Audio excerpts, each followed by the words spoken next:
Yo, doctora, Ajá, es la representación gráfica de la actividad eléctrica del corazón medida a través de electrodos que se colocan en la piel. así es.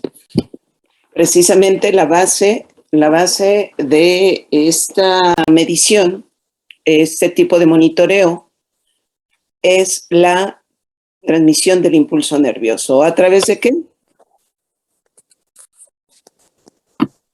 A través de electrodos que se colocan en la piel.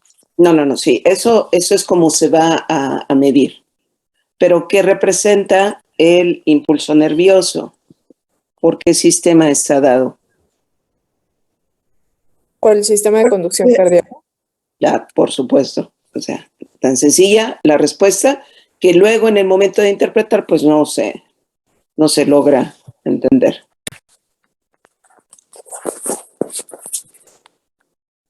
Y ya lo comentaste tú, se requiere un monitor que capture la señal de este impulso nervioso.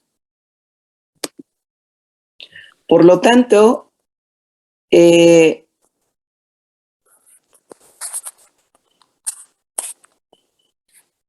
el principio del siglo pasado, cuando un investigador, Willem Einthoven, dictó su fundación de la rama de la medicina prácticamente basada en su técnica electrocardiográfica, se han cimentado grandes pilares en el ámbito del diagnóstico que por la toma del electrocardiograma se puede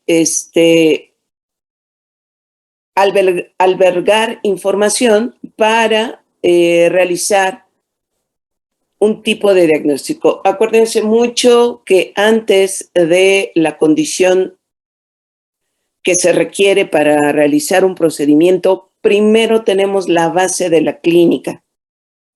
El interrogatorio, la causa de asistencia de nuestro paciente a la consulta, nos va a dar información elemental para, así como la exploración física, la historia clínica, nos va a dar información importante de relevancia para que nosotros digamos, además de lo que estoy observando, inspeccionando, palpando, auscultando, tengo una posibilidad diagnóstica y ahora voy a solicitar algunas condiciones complementarias, como pueden ser de laboratorio, de gabinete.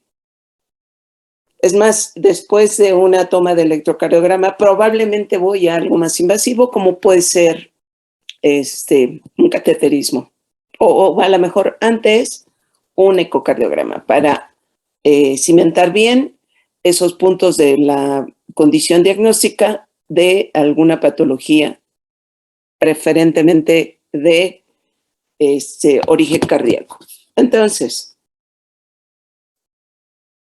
la importancia de este electrocardiograma, básicamente, desde esos años de principios del siglo XX hasta la actualidad, pues se han desarrollado inclusive artefactos muy compactos que se tienen en fácil acceso, sobre todo en las áreas vulnerables de un hospital, como pueden ser urgencias, quirófano, rayos X en todos los pisos para la toma de electrocardiograma. Antes eran armastrotes muy gigantes, pero en la actualidad, para la enseñanza de la técnica, pues requieren equipos que sean fácil de acceso y fácil de maniobrar. Entonces, por sí mismo, el electrocardiograma no proporciona información a quien no sabe interpretar. Yo les digo a mis residentes de anestesiología que en un procedimiento anestésico quirúrgico no le damos la anestesia al monitor. Le estamos proporcionando la anestesia al paciente que está requiriendo una intervención quirúrgica.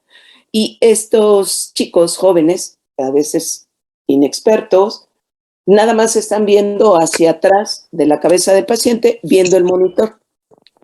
Y en muchas ocasiones, por mucho que lo vean, pues nada más interpretan la condición de los números, no de las ondas, no del electrocardiograma, no de la onda del pulsoxímetro. Entonces, tener información y no saberla interpretar, pues prácticamente no sirve de nada. Entonces, sucede mucho con en la realización del electrocardiograma. Y es por ello que la enseñanza requiere conocimiento previo mínimo de la fisiología, de la anatomía, de la fisiología y del electrocardiograma en sí. Y obviamente en su formación médica. Como se les entregó el manual, la correcta obtención y los elementos básicos para identificar el ritmo, frecuencia, el eje cardíaco en condiciones normales, les va a dar las bases sólidas para su interpretación patológica en el resto de su formación académica. Prácticamente basados en la situación anatómica y fisiológica del corazón, pues básicamente desde anatomía, ustedes vieron, y luego fisiología para integrar el conocimiento con estas preciosas imágenes del néter, ustedes tuvieron que revisar toda esta engranaje de nuestro órgano esencial para vivir, para darnos el día a día. Entonces, acá simplemente el corazón se divide en dos grandes lados y además por 4 cavidades, del lado derecho y del lado izquierdo. Primero tenemos las aurículas, que es la aurícula derecha, la aurícula izquierda, ventrículo derecho, ventrículo izquierdo, por fuera y prácticamente por dentro tenemos todos los vasos, crecimiento, las salientes de los grandes vasos de nuestro órgano del que estamos nosotros hablando, y con ello, dentro de él, nuestro sistema de transmisión eléctrica al músculo, que es el sistema de Purkinje. Entonces, desde el nodo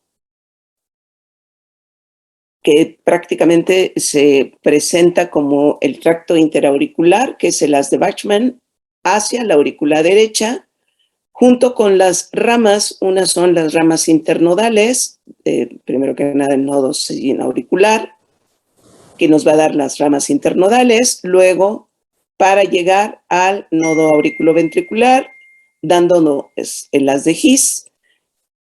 Se divide prácticamente en 3 ramas: el tronco principal de la rama derecha, el tronco de la rama izquierda, de la rama derecha, y dentro de ellos la rama posterior inferior izquierda.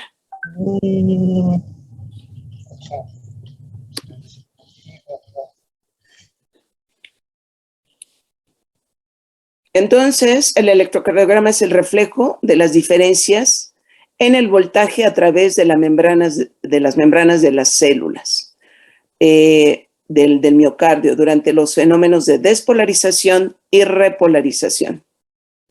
Y aquí tenemos prácticamente segmentado cómo son estas diferencias de voltaje a través de las membranas de estas células miocárdicas en el nodo senoauricular, en el nodo auriculoventricular, posteriormente en el músculo auricular, en las fibras de Purkinje y el músculo ventricular.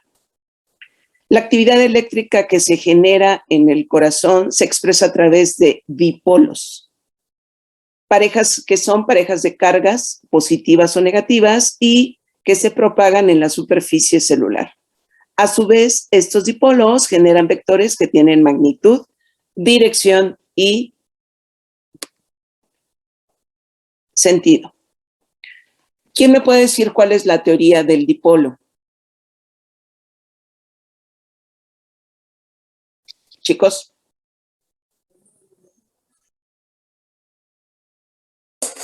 Es la teoría que nos habla que la onda va a ir positiva cuando se acerca hacia el polo de referencia y negativa hacia cuando se aleja de él. Así es. Acá representa el vector cuya cabeza se enfrenta a la carga positiva y la cola a la carga negativa. Perfectamente. Todo ese vector tiene magnitud, dirección y sentido, ya lo hemos comentado, y se representa con una flecha. Esto es muy importante para poder lograr interpretar ese momento de transmisión de nuestro impulso nervioso a través de las células del miocardio. La magnitud del vector está determinada por su tamaño, la dirección por la recta que se genera y el sentido es el indicado por la punta de esa flecha. Toda célula en reposo se encuentra polarizada cuando se somete a un estímulo suficiente y se produce su despolarización. El sentido de la despolarización va desde la zona estimulada al extremo opuesto. Por eso decíamos la cabeza es donde se inicia y la cola va alejando del inicio por sentido de ese inicio de la estimulación. Entonces, haciendo que en la superficie de la célula se crea un dipolo, el cual es representado por un vector que llamamos vector de despolarización. Toda célula que se ha despolarizado tiene la capacidad de volverse a repolarizar. Esto lo entendieron perfecto en fisiología. En condiciones normales, la zona donde se ha iniciado la repolarización, primero se despolarizó, por lo que ahora en este extremo estimulado comienzan nuevamente a invertirse las cargas. Fenómeno que también está representado por un vector que llamamos vector de repolarización. Inmediatamente, acuérdense, el latido, el estímulo cardíaco nunca descansa y qué bueno, cesa hasta que cesan las funciones vitales, a menos que el paciente sea preservado o por alguna situación de intervención médica. ¿Ok? Entonces,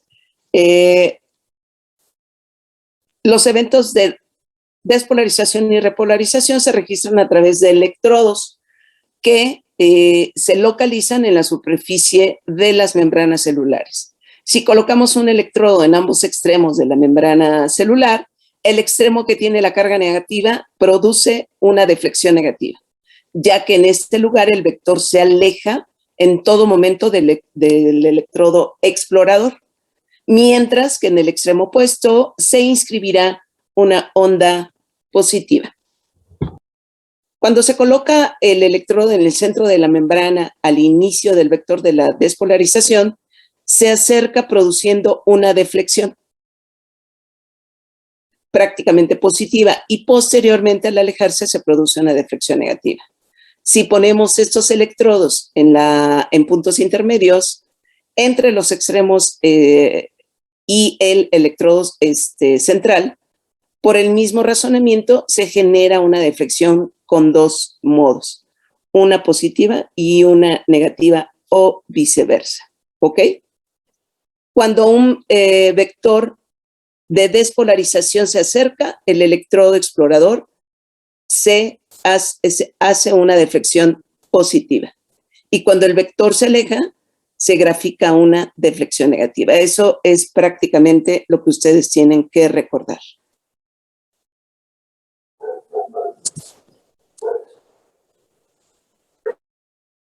¿De cuántas derivaciones generalmente consta el electrocardiograma? ¿De 12 derivaciones? de 12 derivaciones. Y prácticamente, ¿de qué manera se van a obtener? Con el plano, visualizando a nuestro paciente ya prácticamente acostadito, cómo se obtienen, cómo se dividen. Se van a dividir en derivaciones bipolares y unipolares, ahí dependiendo del si trabajamos en el plano frontal o en el horizontal. Así es. Entonces, ¿cómo se llaman estas derivaciones?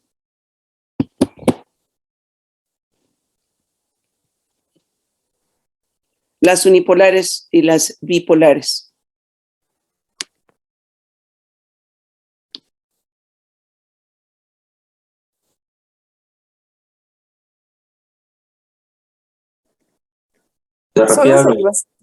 Cordial.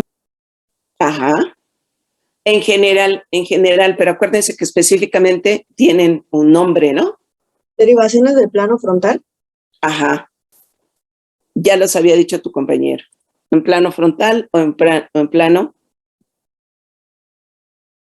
horizontal? Ok.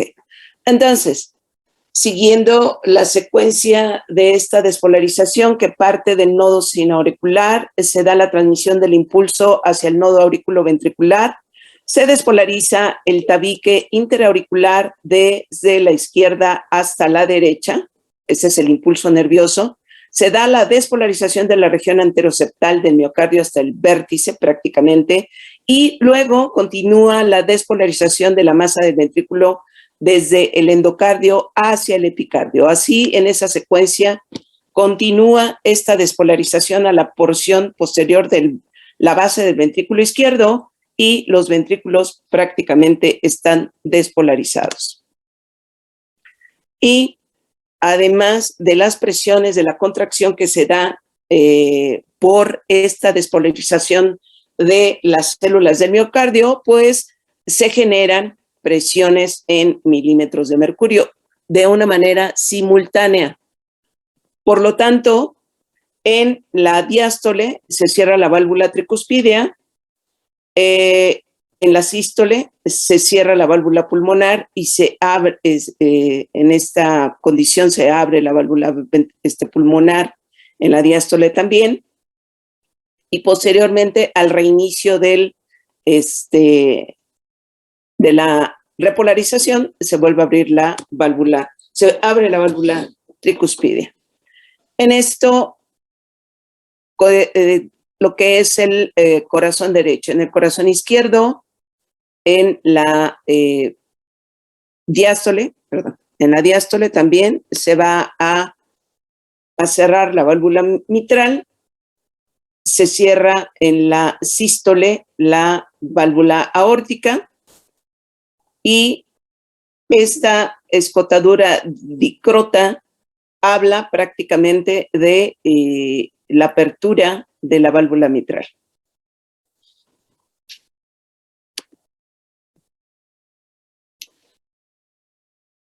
De una manera puntual, tenemos la interpretación junto con la auscultación de los ruidos cardíacos por la transmisión de los sonidos cardíacos, el registro eléctrico de este impulso nervioso, en donde 1 es la sístole auricular, 2 es la contracción isovolumétrica, 3 la eyección rápida, 4 la eyección reducida, 5 la relajación isovolumétrica, 6 el llenado ventricular rápido y 7 el llenado ventricular lento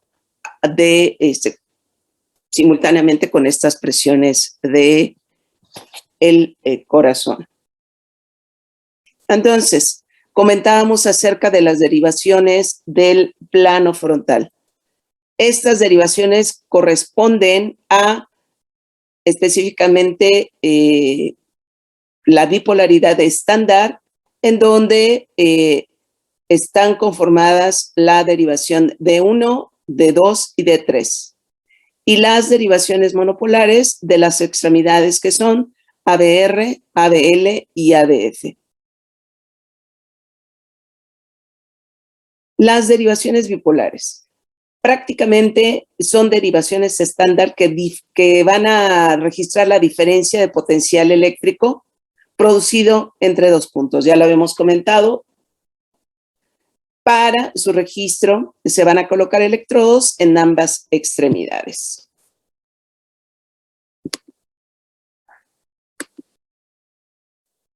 Bueno, aquí está el triángulo de Einthoven.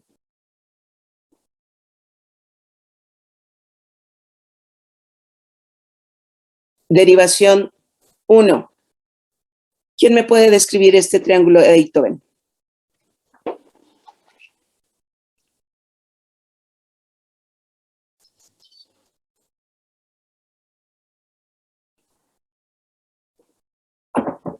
Chicos, despierten. Pues están representando, como usted dice, las derivaciones, ahí, hablando de nuestros puntos de referencia, ya sea brazo derecho, brazo izquierdo y pierna izquierda. Está como, yo recuerdo también lo vimos en los demás libros, y claro, pues la pierna derecha no cuenta porque es el que le llaman el cable de tierra. Bueno, aquí ya están representadas bien las derivaciones. Por ejemplo, la D1, pues es la que nos lleva el registro de la diferencia de potencial entre el brazo derecho hacia el brazo izquierdo. La D2 es la diferencia entre el brazo derecho, pierna izquierda, y la D3 es la diferencia de brazo izquierdo a pierna izquierda. Eso hablando de las bipolares. Ok. ¿Y las otras bipolares? Las monopolares. Sí. Esas, bueno, van el potencial desde un punto del cuerpo que también parte en este brazo derecho, brazo izquierdo y pierna, hacia el centro de nuestro triángulo. De ahí sacamos la ABR, ABL y ABF. Okay. Por ejemplo, la primera es el potencial absoluto en el brazo derecho, la ABR. Después en el potencial absoluto en el brazo izquierdo, que es la ABL, y luego el potencial completo hacia la pierna izquierda. Okay. Nada más toma un punto de referencia, por eso se llaman monopolares. Ok, muy bien. Y acá prácticamente si nosotros traspolamos este triángulo sobre este círculo para calcular los ejes, también se van a proyectar estas derivaciones, ¿sí o no? Y con ello nosotros podemos calcular dónde está dirigiéndose el eje cardíaco, que es una de las de uno de los objetivos que se requieren de la interpretación principal del electrocardiograma. Entonces, prácticamente lo has descrito muy bien. La derivación 1 hacia del brazo izquierdo al brazo derecho. La derivación 2 del brazo derecho a la pierna izquierda. Y la derivación 3 del brazo izquierdo a la pierna izquierda. Y las monopolares del centro del triángulo de Einthoven, que es un punto así predeterminado, el centro de ese triángulo de Einthoven, al polo, la dirección absoluta, el potencial absoluto, hacia el brazo derecho hacia el brazo ABL, hacia el brazo izquierdo, y prácticamente el potencial absoluto hacia la pierna izquierda en ABF.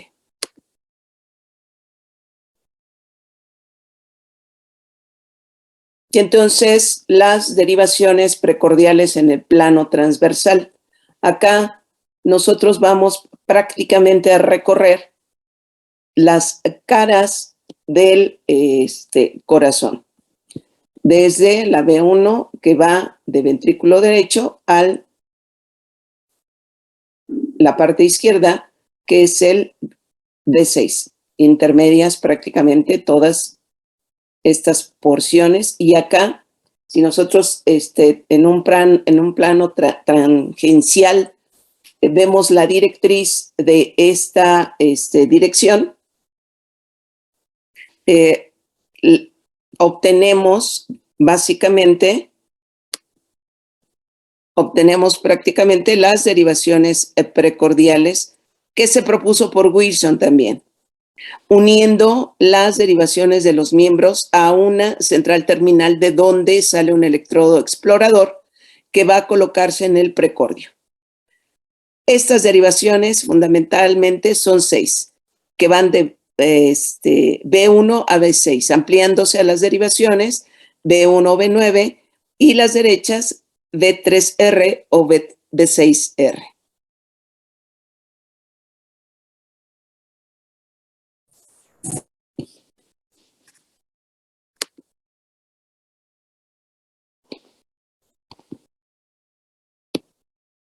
Basado en estos fundamentos, alguien que me pueda leer esta gráfica, por favor.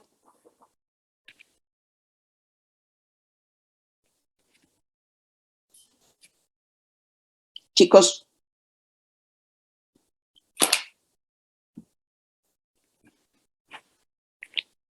Hello. Bueno, realmente esta es la representación esquemática ideal del electrocardiograma. Sería en la derivación 2 y lo que nos va a representar es todas las fases desde todo lo que ocurra entre la despolarización del nodo sinoauricular hasta el siguiente, la siguiente despolarización, obviamente pasando por la conducción del impulso hacia el nodo auriculoventricular, el pequeño delay que hay cuando llega al disco que está entre los ventrículos y las aurículas, cómo se esparce a través del septo y posteriormente hacia las paredes de ambos ventrículos que genera la contracción. Aquí vamos a poder ver, o lo ideal, esto es ideal, ¿por qué? Porque está tanto en magnitud del voltaje que debiese de tener, como la duración. Y entonces esto es nuestro punto de partida para que podamos saber cuándo existe una patología y poder identificarla, obviamente siempre y cuando esté dentro del trayecto que estamos observando, qué es lo que está pasando, si hay células necrosadas, si hay tejido que está sufriendo, si hay alguna alteración, quizá no vamos a saber, pero nos va a dar una alteración, nos va a dar, no sé, a lo mejor un problema de conducción que se pueda evidenciar por algún bloqueo. Y ese es el propósito de esta gráfica. Y aquí nos marca perfectamente cuál es o qué es lo que pasa y qué es lo que debemos de ver en el momento de la contracción de las aurículas o la despolarización en realidad de las aurículas, la despolarización de los ventrículos y su repolarización. Ok, además de los trastornos de esta que tú acabas de mencionar, hay muchos otros como es crecimiento de algunas de las cámaras, alguna intoxicación, el tipo de intoxicación, algún trastorno electrolítico. Entonces, dirigidos, como lo mencioné y tú lo ratificaste ahorita, por el diagnóstico, o sea, no vamos a levantar toda la información con el electrocardiograma, pero sí va a ser una parte fundamental de este estudio en el paciente. Muy bien.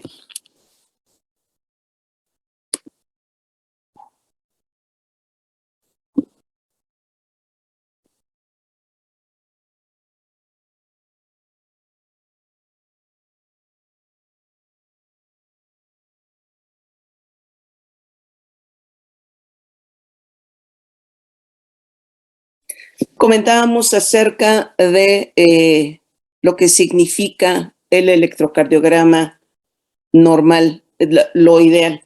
Esta información que ustedes han leído y que ya tienen de idea con las bases fisiológicas de la materia, saben que la onda P ¿qué es lo que representa? ¿Qué es lo que representa la onda P? Despolarización auricular. Ok. ¿Cuánto requiere medir la onda P? Menos de 0.10 segundos. Su voltaje menor a 2.5 milímetros, que es de 0.25 milivolts. Negativa en ABR, isodifásica en B1 y en las otras derivaciones prácticamente es positiva. ¿Por qué es positiva? Porque se acercaría al polo. Exactamente, representa la positividad en todas las derivaciones, excepto aquí se comenta en ABR.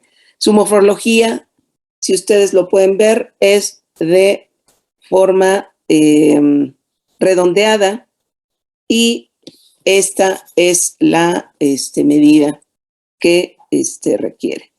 Y representa justamente la despolarización de las aurículas, el complejo QRS, la despolarización de los ventrículos y la T prácticamente la repolarización auricular. Esto entonces la onda P, la despolarización de las aurículas. El complejo QRS debe de medir de 0.06 a 0.10 segundos. La primera onda negativa se llama onda Q o Q mayúscula. Las ondas positivas se llaman R y C. Aparece otra onda positiva que se designa R'. La deflexión negativa que sigue a una onda R se llama S. Y aquí prácticamente tenemos este complejo QRS seguido cediendo a el siguiente componente de nuestro complejo. Cuando las ondas del complejo QRS son mayores a 5 milímetros, se le designa con letras mayúsculas QRS. Y si las ondas del QRS miden menos de 5 milímetros, se nombran con letras minúsculas. Luego continúa el punto J. Se encuentra al final del complejo QRS, habitualmente a nivel de la línea basal. Y prácticamente es una coyuntura entre el complejo QRS y la formación, el inicio de la onda T. La onda T normal morfológica asimétrica con una rama ascendente de inscripción lenta y una rama descendente de inscripción rápida. Positiva en todas las derivaciones excepto en ABR, similar a la onda P. Y terminamos con la onda U. Hay varias teorías en cuanto a la presencia de la onda U, que es la repolarización del sistema del His-Purkinje, repolarización del músculo papilar o de las células M, o la hipótesis mecanoeléctrica, que son postpotenciales causados por el estiramiento de la pared del ventrículo izquierdo durante la diástole. Secuencia para leer un electrocardiograma. Esto es muy importante de tenerlo de referencia. Hay que calcular primero que nada la frecuencia cardíaca, analizar el ritmo cardíaco, valorar la medición del intervalo PR, valorar el intervalo QT, evidenciar la medición del eje eléctrico, alteraciones del sistema ST y todo lo agregado en cuanto a la presencia de otras alteraciones electrocardiográficas.